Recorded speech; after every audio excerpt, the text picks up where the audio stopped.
બહિર્ગોળ અને અંતર્ગોળ લેન્સથી રચાતા પ્રતિબિંબ.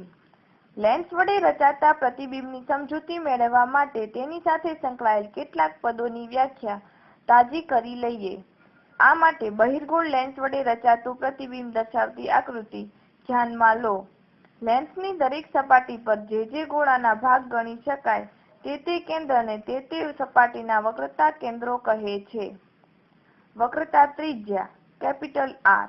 લેન્સની વક્ર સપાટી જે ગોળાના ભાગ રૂપે હોય તેવા ગોળાની ત્રિજ્યાને લેન્સની તે સપાટીઓની વક્રતા ત્રિજ્યા કહે છે.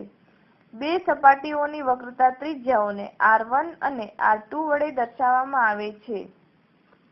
લેન્સનો મુખ્ય અક્ષ. લેન્સના વક્રતા કેન્દ્રોમાંથી પસાર થતી કાલ્પનિક રેખાને લેન્સના મુખ્ય અક્ષ તરીકે ઓળખવામાં આવે છે.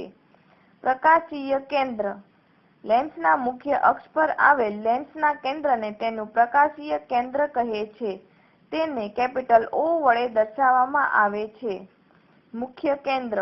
બહિર્ગોળ લેન્સ પર તેના મુખ્ય અક્ષને સમાંતર આપાત થતા પ્રકાશના કિરણો લેન્સ પરથી વક્રીભવન પામી તેના મુખ્ય અક્ષ પરના જે બિંદુએ કેન્દ્રિત થાય તે બિંદુને બહિર્ગોળ લેન્સનું મુખ્ય કેન્દ્ર કહે છે. બહિર્ગોળ લેન્સને તેની બંને બાજુએ 1-1 એમ બે મુખ્ય કેન્દ્રો F1 અને F2 હોય છે.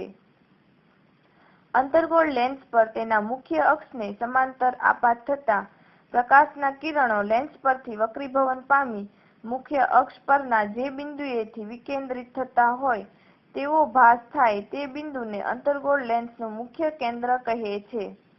અંતર્ગોળ લેન્સને પણ બંને બાજુએ 1-1 એમ બે મુખ્ય કેન્દ્રો F1 અને F2 હોય છે. કેન્દ્ર લંબાઈ. લેન્સના પ્રકાશીય કેન્દ્ર O અને મુખ્ય કેન્દ્ર F વચ્ચેના અંતરને લેન્સની કેન્દ્ર લંબાઈ કહે છે, જેને સ્મોલ f વડે દર્શાવાય છે.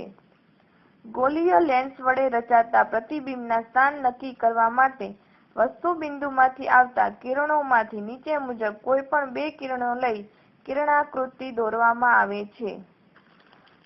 વસ્તુમાંથી મુખ્ય અક્ષને સમાંતર નીકળતું કિરણ બહિર્ગોળ લેન્સ દ્વારા વક્રીભવન પામી બીજી બાજુએ રહેલા મુખ્ય કેન્દ્ર F2 માંથી પસાર થાય છે.